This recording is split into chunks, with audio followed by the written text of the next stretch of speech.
There's a specific kind of tiredness that comes from trying to be understood by someone who has already decided who you are.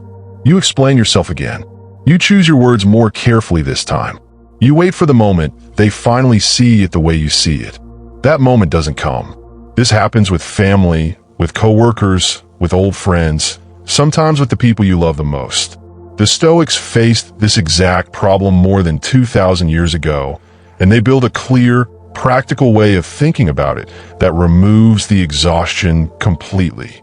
That is what this video is about. Before we get into it, if this channel helps you think more clearly and live with more control over your own mind, take a second to like this video and subscribe. It costs you nothing, and it helps this message reach the people who need to hear it today. Number 1. Being misunderstood is not a personal failure. Most people carry a quiet belief that if they were only clearer, only more patient, only more skilled with words, everyone around them would eventually understand them. This belief feels reasonable on the surface, so it rarely gets questioned. But it is built on a false assumption that understanding is mainly a matter of effort and explanation. In truth, understanding another person requires that person to have the willingness, the background, and the emotional capacity to actually receive what you are offering. When someone lacks any one of those three things, no amount of clarity on your part will close the gap. This is not a flaw in you. It is simply how communication between two separate minds works. The Stoics taught that a great deal of human suffering comes from confusing what belongs to us with what belongs to others. Your words, your tone, your patience, your honesty, these are yours to control. The other person's willingness to listen, their past experiences, their current mood, their capacity for empathy, none of that is yours to control. When you're misunderstood, you're usually standing at the exact boundary between these two categories, blaming yourself for something that was never within your power to begin with. Recognizing this boundary is not an excuse to stop trying. It is a way to stop punishing yourself for outcomes you never had authority over. Consider how often people judge themselves harshly after a conversation goes badly, replaying every sentence, wondering what they could have said differently. This habit assumes that if the right combination of words existed, the other person would have understood. But some people are not confused by your words. They are working from a different set of values, a different history, or a different level of self-awareness entirely. A person who has never examined their own reactions will struggle to understand someone who has spent years examining theirs. This is not about intelligence.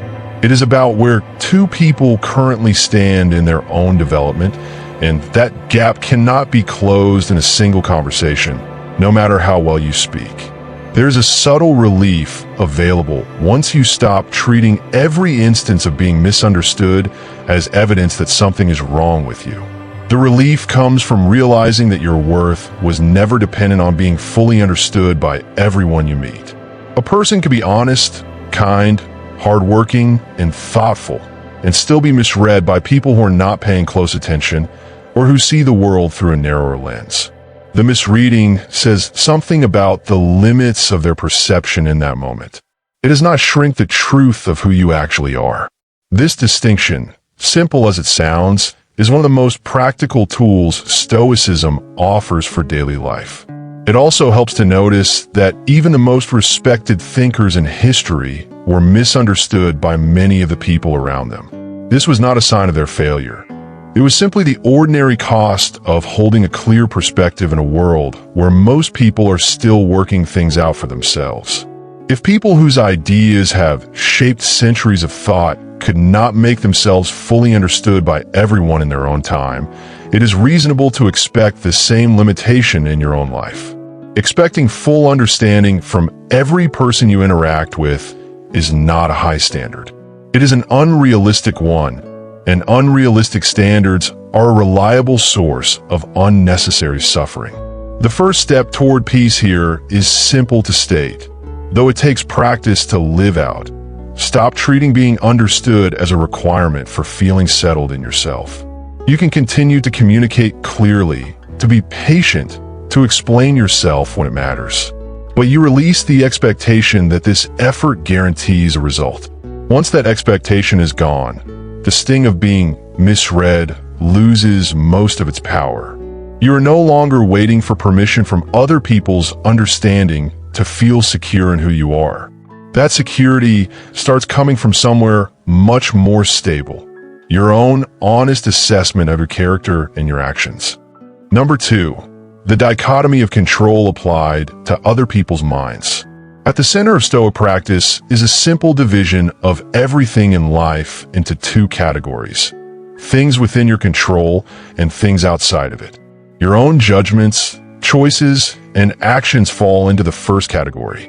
Nearly everything else, including how other people interpret you, falls into the second. This division sounds almost too basic to matter, yet most emotional pain around being misunderstood comes directly from ignoring it.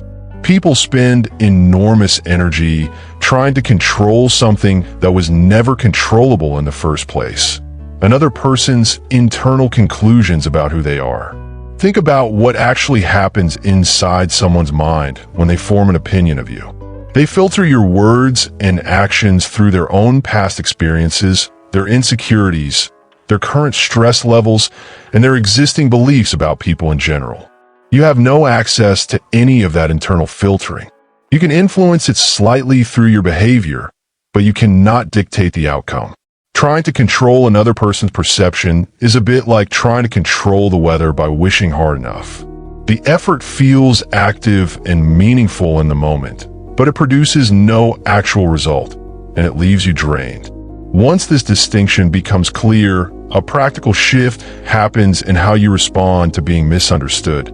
Instead of asking, "How do I make this person see me correctly?"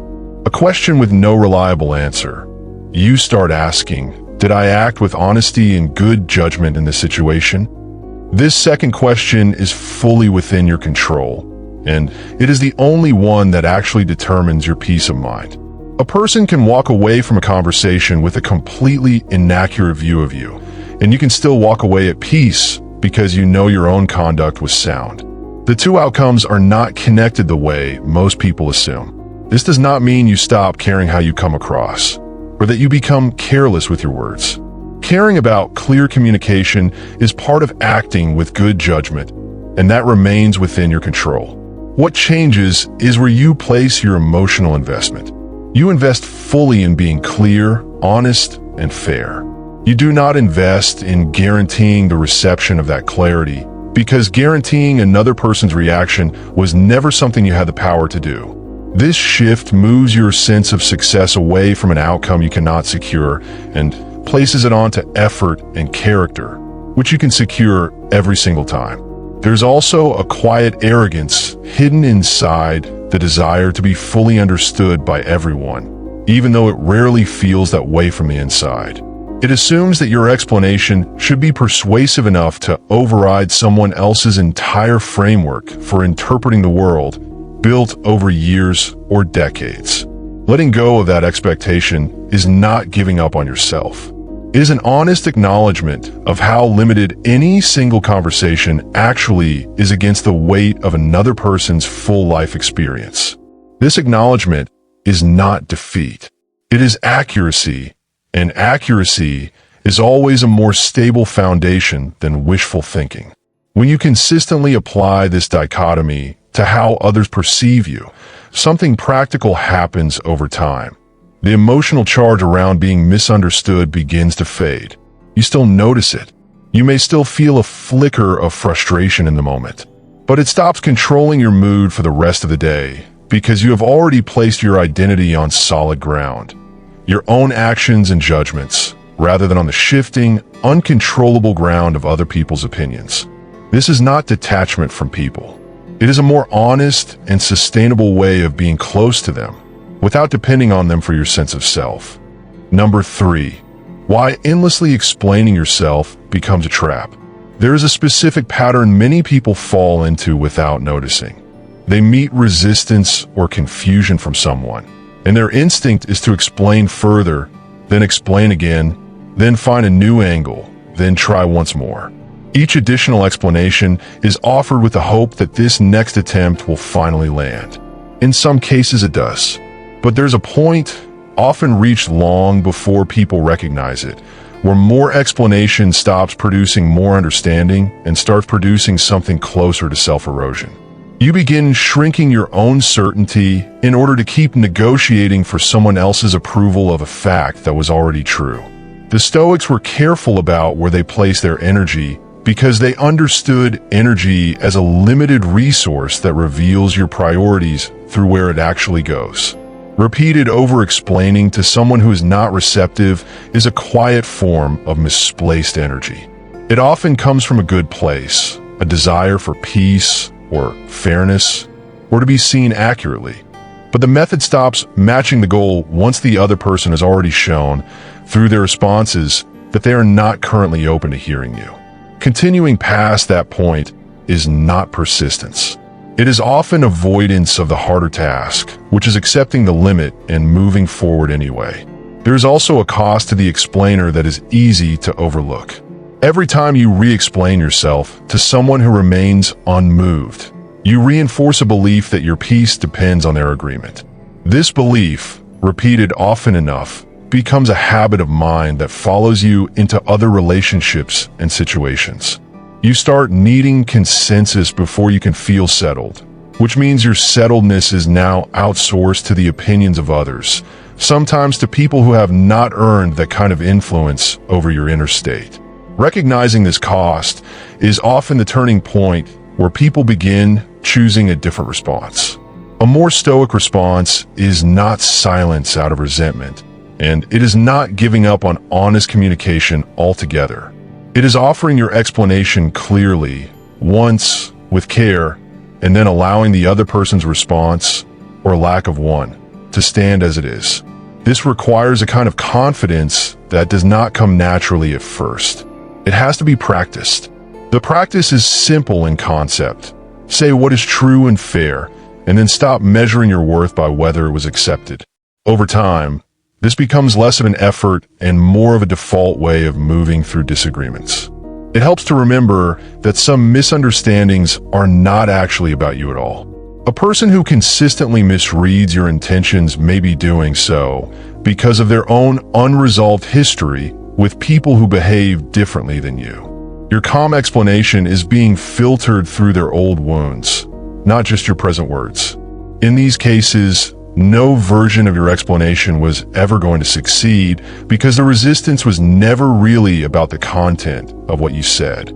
Seeing this clearly can remove a great deal of the personal sting because it reframes the situation from "I failed to explain myself" to "this was never fully about me in the first place." Letting go of the need to keep explaining is, in practice, an act of self-respect. It says that your understanding of your own truth does not require a majority vote to remain valid. You can hold your position with quiet confidence, remain open to genuinely new information if it arrives, and still stop chasing agreement from someone who has already made up their mind. This is not coldness. It is the difference between someone who is at the mercy of every reaction around them and someone who has built a stable center that does not move every time someone else disagrees. Number 4. The Stoic view on reputation and the opinions of others. Reputation is one of the oldest sources of anxiety in human life, and the Stoics wrote about it extensively because they saw how much needless suffering it created. People will form opinions about you based on partial information, secondhand stories, their own biases, or a single bad day they happen to witness. Some of these opinions will be flattering. Many will not. The Stoic position is not that reputation doesn't matter at all, but that building your inner peace on top of something so unstable and so far outside your control is a strategy destined to produce constant anxiety, because reputation shifts based on factors you cannot fully manage. It is worth noticing how much mental space gets occupied by imagining what other people think, especially people who barely factor into your actual daily life. A comment from a distant acquaintance can occupy hours of quiet rumination, even though that person's opinion has no real bearing on your ability to live well, to do good work, or to treat the people close to you with care. The Stoics would ask a direct question here. What practical difference does this person's private opinion make to your actual life? Often the honest answer is none at all, and yet the emotional weight given to it can be enormous. This does not mean becoming indifferent to how you treat people or careless about your public conduct.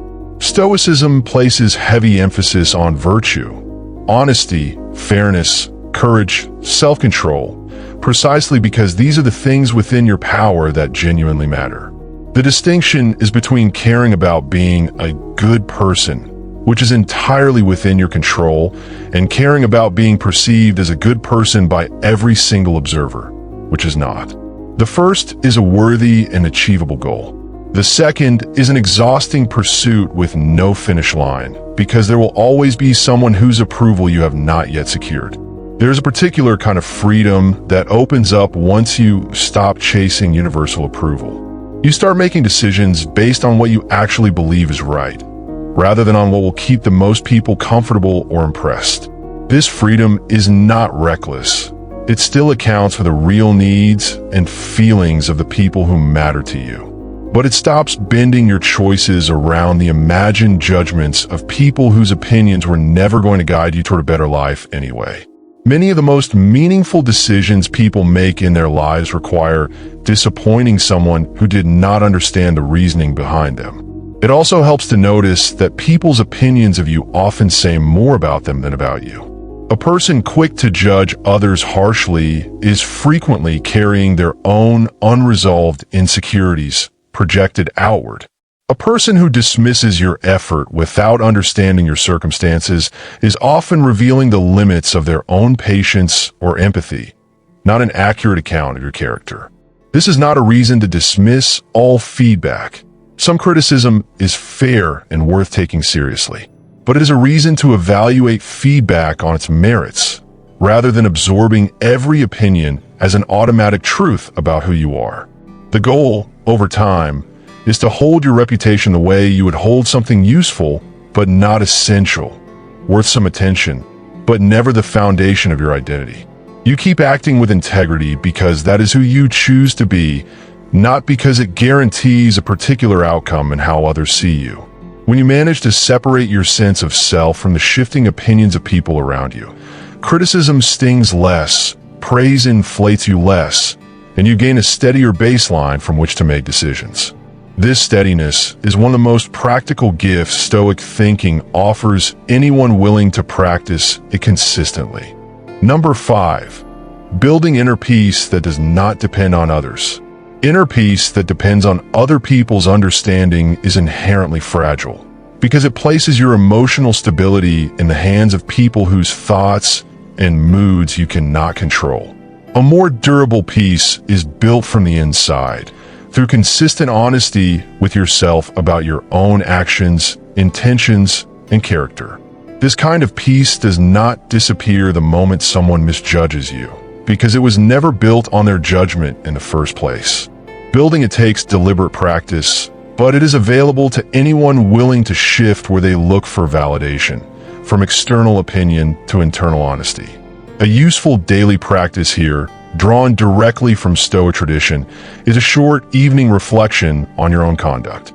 Not on how others reacted to you, but on whether you acted with patience, honesty, and fairness given the situation you were in. This reflection trains your mind to measure success by your own standards rather than by outcomes you never controlled. Over weeks and months, this habit quietly rewires where you look for confirmation that your day went well. Instead of scanning other people's reactions for approval, you start checking your own conduct against your own values, which is a far more stable and consistent source of peace. It is also worth actively preparing for misunderstanding before it happens, rather than being caught off guard by it every time. The Stoics practiced a method sometimes called negative visualization, briefly imagining setbacks in advance, not to create fear, but to remove their shock value when they arrive. Applied here, this might mean acknowledging in advance that certain people in your life may never fully understand your choices, your work, or your values. This is not pessimism. It is preparation, and preparation drains a difficult moment of much of its emotional force because you're no longer surprised by something you already expected.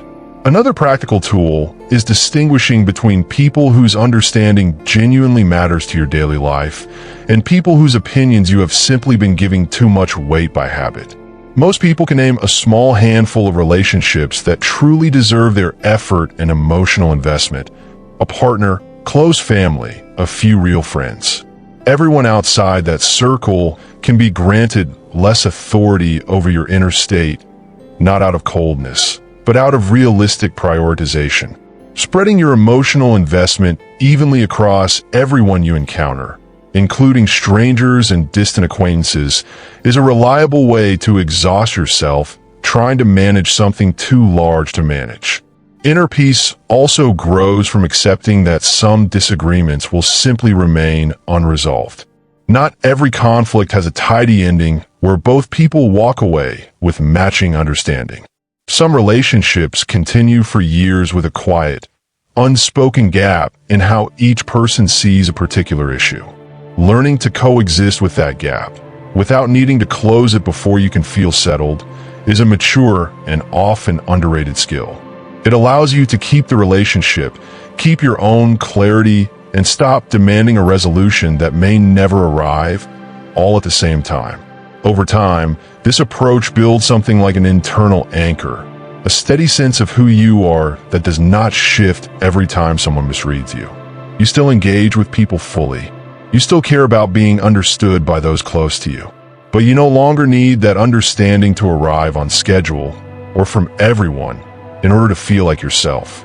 This anchor is what allows people practicing Stoic principles to move through disagreement, criticism, and misunderstanding with a calmness that looks, from the outside, almost effortless, even though it is the direct result of consistent, deliberate practice. Number 6, living by your own judgment as the final freedom. There's a point in this practice where something shifts from theory into a genuine way of living. You stop asking, even quietly, for permission from other people's understanding before you allow yourself to move forward.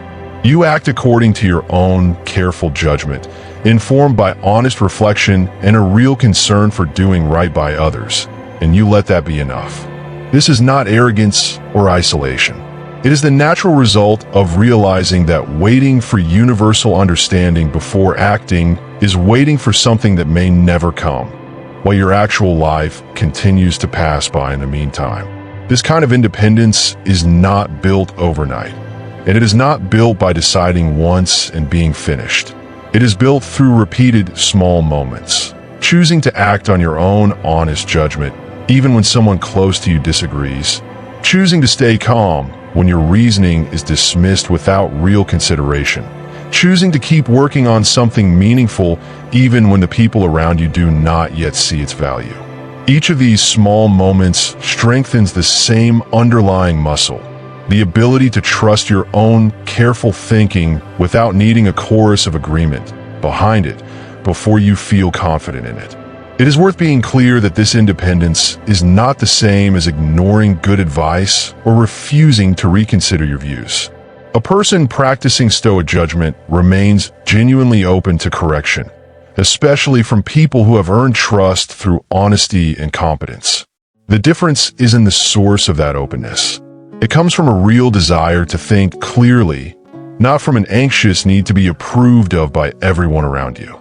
You can update your view because new information changed your mind, while still refusing to abandon a well-reasoned position simply because someone else failed to understand it. Living this way tends to filter your relationships naturally over time. People who only valued you for how easily you agreed with them or how much you needed their approval often drift toward the edges once you stop offering that dependency. This can feel uncomfortable at first, even lonely in certain moments. But it usually clears space for a smaller number of relationships built on something more solid. Mutual respect between two people who do not require constant agreement in order to remain close. These relationships tend to be far more resilient than ones built on the fragile foundation of needing to be fully understood at all times. There is also a quiet form of courage embedded in this way of living, one that rarely gets named directly. It takes courage to keep acting on your honest judgment when you know some people will misread your intentions, criticize your choices, or simply never come around to seeing things your way. This courage is not loud or dramatic. It looks, from the outside, like ordinary steadiness, showing up, doing the work, treating people fairly, and continuing forward without needing a round of applause or agreement to validate the path you have chosen. This ordinary steadiness is, in fact, one of the clearest expressions of Stoic strength. In the end, accepting that some people will never understand you is not a resignation. It is a redirection of your energy toward the only things that were ever truly yours to shape. Your own actions, your own honesty, your own judgment about how to live well. Once this redirection becomes habitual, misunderstanding loses most of its power over you. You continue to communicate clearly, to act with integrity, and to care for the people close to you. But you no longer need the whole world to agree with you before you can feel settled in who you are. That settledness, built from the inside, is the freedom the Stoics were pointing toward all along. If this helped you see things a little more clearly, consider subscribing for more Stoic thinking applied to real, everyday struggles, and share this with someone who needs to hear it today.